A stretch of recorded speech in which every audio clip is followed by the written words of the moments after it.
This is Joe's Corner 76. I will be discussing the human condition in all its phases. In order to change it, we have to be involved. Diversity, equity, and inclusion, or DEI. What effect has it got on our country, good or bad? Let's examine the forces that are shaping DEI initiatives across Canada and see how we have tried to label our diverse population and how the rollout of the DEI organization has happened. There is no denying that immigration showed the differences between Canada's individual provinces and territories over time. The use and implementation of DEI over time has fallen into question. In the 1980s, the visible majority designation only included 4.7% of the population, and now it's 22.3%. There are vast differences in the composition of minorities. For example,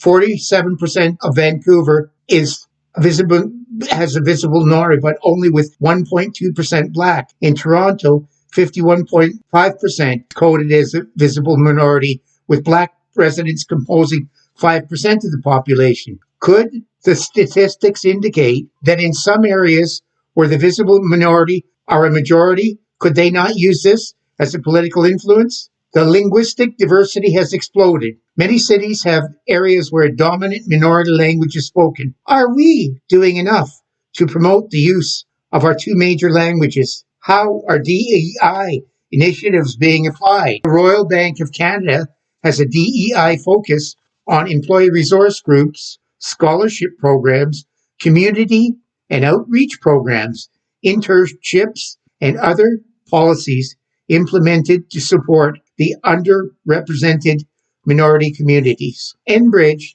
has a similar program designed for women in general engineering, specifically ethnically diverse employees and disabled lives, veterans, and LGBTQ. The makeup of these programs is uniquely arranged with Canadian history, population demographics, and federally protected groups in mind. Using the term visible minority groups itself recognizes that in different geographical areas, some groups identify as larger in other areas. Companies are trying to put together DEI plans that reflect this. Other groups are trying to put together a plan for all minorities with the diversity of groups.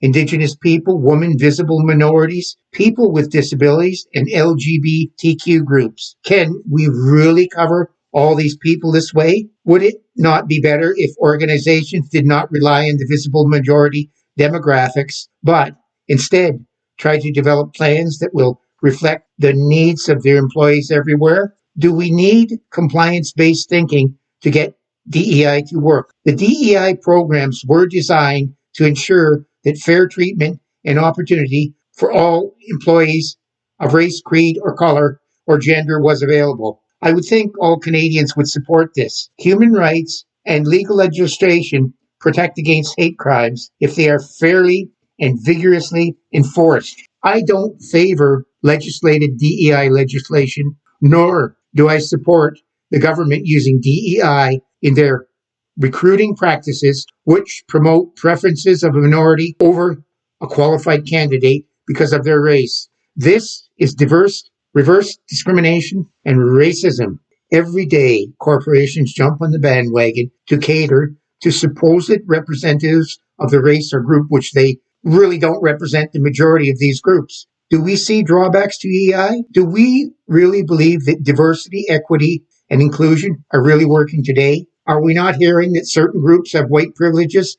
They are colonial oppressors who are racist and must apologize for their race? Do you not wonder why these who are so oppressed do not move to their paradise and leave this forsaken land of freedom? There have been DEI seminars that overtly discriminate towards Jewish groups and Caucasians. Some groups, particularly public sector, were holding positions open for certain groups, with others not being considered, regardless of their merit or seniority. Government departments have openly stated their preference for certain groups. These actions purportedly breached the human rights codes, but as it did not fall within the code's narrow exception for affirmative action, nothing was done. Many employers, particularly universities and municipalities, were doing it without impunity for a broad range of positions. Is this not reverse discrimination? Look at the case of Richard Billitsco, a veteran Toronto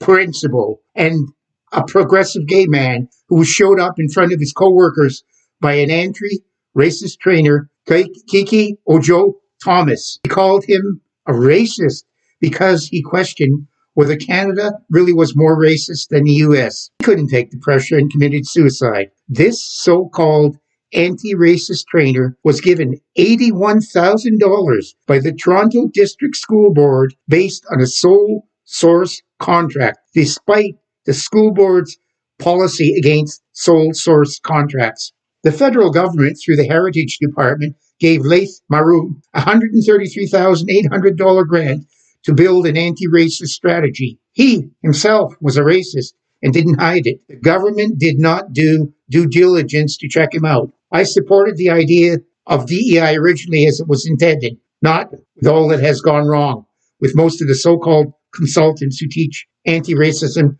who themselves are racist, and whose seminaries create racial divide and promote class hatred, and who rail against the free country that lets them speak and on whose largeness they have prospered. Governments and employees should stop hiring those so-called consultants. Do your due diligence. Check into them instead of blindly believing their bullshit. How can Canada or any other democracy support an ideology that divides the world into oppressed based on their interpretation of oppression and skin color? This inherently racist drivel breeds conflict, and it is the philosophy leading to unequal outcomes amongst people with different skin colors. It is a racist theory that does not support merit regardless of race. The real and present danger is if you express a different opinion than them. You are deemed to be a racist, which in this cancel culture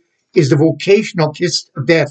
Don't you wonder why your freedom of speech is being curtailed? Don't you want to question why a woke minority wants to rewrite your history and call your country inherently racist? Why should people fear loss of their vocation just for expressing a different opinion? We don't all have the resources of Jordan Peterson to fight these groups, so we will all have to unite and say no more. Companies to succeed must have a merit-based approval basis and welcome viewpoints from different backgrounds. Many current DIE practitioners are against merit-based outcome. Another example of reverse discrimination. What do we need to do now for DEI? We need to promote the idea of a person being judged on their qualifications and character, not the color of the skin. All government need to remove all of these so-called DEI outcomes for employment based on race or groups that these DEI determine are appropriate for advancement only. We need firm laws that protect all individuals from discrimination, regardless of color. Stop all forms of hatred against any group, and the government needs to take steps against groups that disrupt everyday life and who espouse and actually use violence. We need to stop these groups promoting race hatred for certain groups and also their attempt to rewrite our history and destroy our historical record and freedoms. Universities must promote freedom of speech, allow different opinions to be expressed, not just those approved by select groups. These institutions must protect students of all types, not allow professors to be canceled and lose employment because they have a different opinion than the woke. If the gutless administrators can't do this, then cancel all public funding. Stop political catering to any group that espouses hatred to other people, and the government should not fund them. Governments need to vet the groups that they give grants to. Terrorist groups should be labeled and not allowed to fundraise. Now is a time now more than ever that our government promotes Canadian values that should be common to all citizens. So we realize there is a Canadian identity and the price that was paid to achieve our free society. We must clearly state what practices are not allowed in Canada. To me, most DEI values that show we are equally valued with equal rights protected by law are something I support. And first and foremost, I believe all Canadians would support this. If you wanted to Canada, for all of you where you judge based on the content of your character, not your color. Do you want this? Speak up now. You can follow me on Facebook, X, formerly Twitter, and Instagram at Joe's Corner 76. You can hear me on Spotify and YouTube at Joe's Corner 76. If you enjoyed this podcast, tell your friends. There are many more on Spotify or my YouTube channel at Joe's Corner 76.